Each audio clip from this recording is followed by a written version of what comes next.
as we're getting closer to our appointment with God,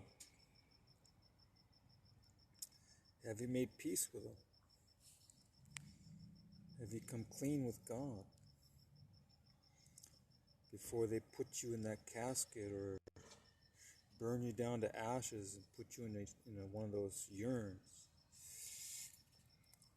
Have you made peace with God? That's very important.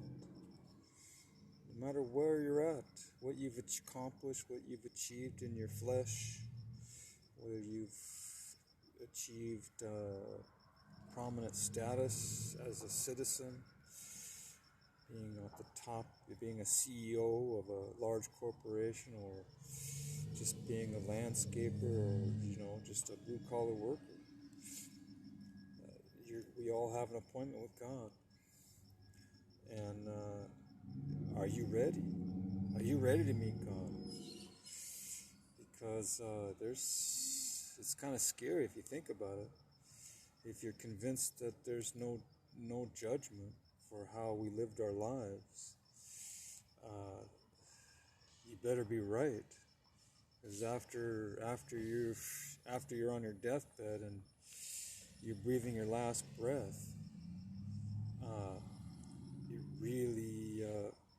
really doesn't matter what you've achieved, because God's going to put it on His scales and see if it has true worth. God has a different set of scales than man does. You can weigh you can put all your gold, all your money, all your treasury bonds, all your assets on one side of the scale, and then put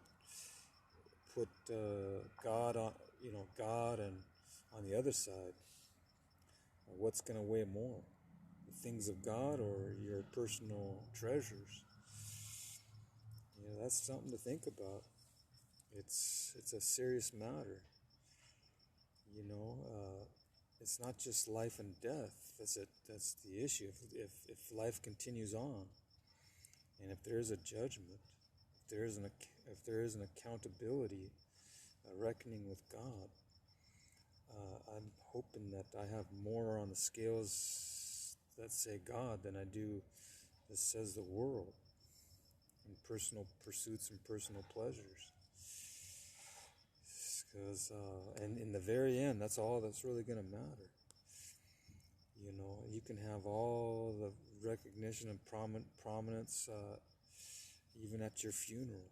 You can be recognized as an outstanding philanthropist or outstanding citizen, which is not bad. You always want to have a good reputation, but you being in the ground or in the casket or burnt to ashes, it's not going to really matter to you much, because you're not going to be privy to it. You're not going to be conscious of it, because you're going to be meeting God. And God's going to say, yeah, those people are celebrating your life, but did you really do it for me? Did you do it for God? Did you do it was you just into it for your personal gain, some selfish motives for fame and fortune and glory, like Indiana Jones, fame, fortune, and glory? Or is it for God's glory? That's what the Hebrew prophet says. For God's glory or no glory. The glory of man is not recognized in God's kingdom. The glory of man. Only the glory of God is going to count. Did I bring glory to God?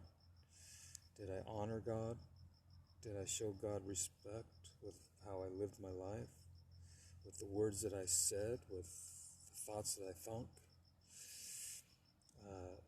With my behavior, with my actions? Did it bring honor to God? God knows. God knows.